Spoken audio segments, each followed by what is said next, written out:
Dhanik Bharat educational institutions inter IIT JEE NEET admission open. ఒకే ఒక్క ఏనుగు ఒక కుటుంబంపై పగబట్టింది.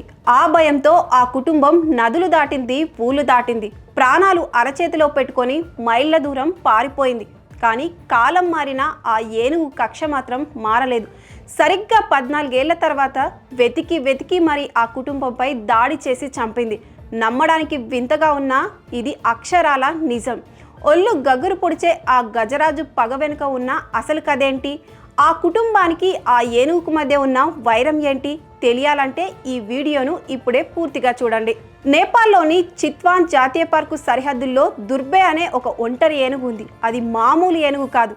ఇప్పటి వరకు ఏకంగా 25 మంది ప్రాణాలు తీసిన ఒక నరహంతక గజరాజు. దీని క్రూరత్వం ఎంతలా ఉందంటే గూగుల్లో దీని పేరు మీద ఒక ప్రత్యేకమైన వికీపీడియా పేజీ కూడా ఉందంటే దీని తీవ్రత అర్థం చేసుకోవచ్చు. అయితే ఈ దుర్బే అనే ఏనుగు కక్షకు ఒక కుటుంబం సర్వనాశనమైంది.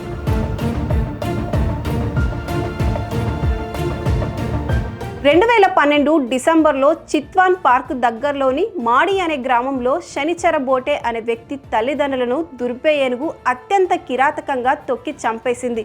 కళ్ళ ముందే తల్లిదండ్రులు కడతేరడంతో తీవ్రమైన భయాందోళనకు గురైన శనిచర బోటే తన కుటుంబాన్ని కాపాడుకోవడానికి ఒక పెద్ద నిర్ణయం తీసుకున్నాడు. అక్కడ ఉన్న ఇంటిని వదిలేసి దూరంగా వెళ్ళిపోయి నివసిస్తున్నాడు. రాప్తి నదిని దాటి అక్కడి నుంచి దాదాపు 9 మైళ్ళ దూరంలో ఉన్న జగత్పూర్ అనే ప్రాంతానికి వలస వెళ్ళిపోయాడు.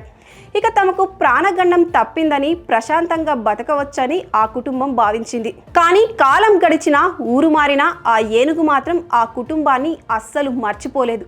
సరిగ్గా 14 ఏళ్ల తర్వాత ఈ మధ్య ఒకరోజు అర్ధరాత్రి పూట ఆ దుర్బే ఏనుగు జగత్పూర్లోని శనిచర బోటే ఇళ్లను వెతుక్కుంటూ వచ్చింది.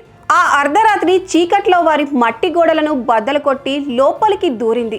ఆ ప్రమాదాన్ని గమనించి ప్రాణాలు కాపాడుకోవడానికి పారిపోతున్న శనిచర కోడలు ఆషిక, ఆమె చేతిలో ఉన్న 4 ఏళ్ల మనవడు భరత్లను ఆ ఏనుగు అడ్డుకొని అక్కడికక్కడే తొక్కి చంపేసింది. ఆ సమయంలో శనిచర భార్య ధైర్యం చేసి ఎండుగడ్డికి నిప్పంటించి ఏనుగును భయపెట్టకపోయి ఉంటే ఆ చిన్న ఇంట్లో ఉన్న మిగతా 7గురు కూడా ఆ గజరాజుకు బలయ్యేవారు. జూలై నెల మొదటి వారంలో జరిగింది ఈ విషాదం. తల్లిదండ్రులను చంపిందని నది దాటి ఊరు విడిచిపోతే 14 ఏళ్ల తర్వాత అదే ఏనుగు నది దాటి వచ్చి మరి కోడలు మనవడిని చంపేయడం స్థానికులను తీవ్ర భయాందోళనకు గురిచేస్తుంది. మేము నదిని దాటి వస్తే సేఫ్ అనుకున్నాం, కానీ ఆ రాక్షస ఏనుగు మమ్మల్ని వెతికి పట్టుకుంది. ఇక మేము పారిపోవడానికి ఎక్కడా చోటు లేదంటూ శనిచర బోటే కన్నీరు మున్నీరవుతున్నాడు. అయితే సైన్స్ ప్రకారం మగ ఏనుగులు వయసు పెరిగే కొద్దీ గుంపు నుంచి విడిపోయి ఒంటరిగా తిరుగుతూ క్రూరంగా మారుతాయట. ఈ దుర్బే ఏనుగును చంపడానికి 2012లోనే నేపాల్ సైన్యం 90 మంది సైనికులతో పెద్ద ఆపరేషన్ చేపట్టి దానిపై 2 సార్లు కాల్పులు కూడా జరిపింది. అయినా అది తూటాలకు ఎదురొడ్డి అడవుల్లోకి పారిపోయి మళ్ళీ వచ్చి ఇలా పగ తీర్చుకుంటోంది. దీనికి శాటిలైట్ కాలర్లు తగిలించి ట్రాక్ చేస్తున్నా లాభం లేకుండా పోయింది. అత్యంత జ్ఞాపక శక్తి కలిగిన జంతువులలో ఏనుగులు ముందుంటాయి. తమను హింసించిన వారిని లేదా తమ మందను చంపిన వేటగాళ్లను సంవత్సరాల తరబడి గుర్తుంచుకొని ప్రతీకారం తీర్చుకుంటాయి. మరి ఈ నరహంతక గజరాజుపై మీ అభిప్రాయాన్ని కామెంట్ రూపంలో తెలపండి.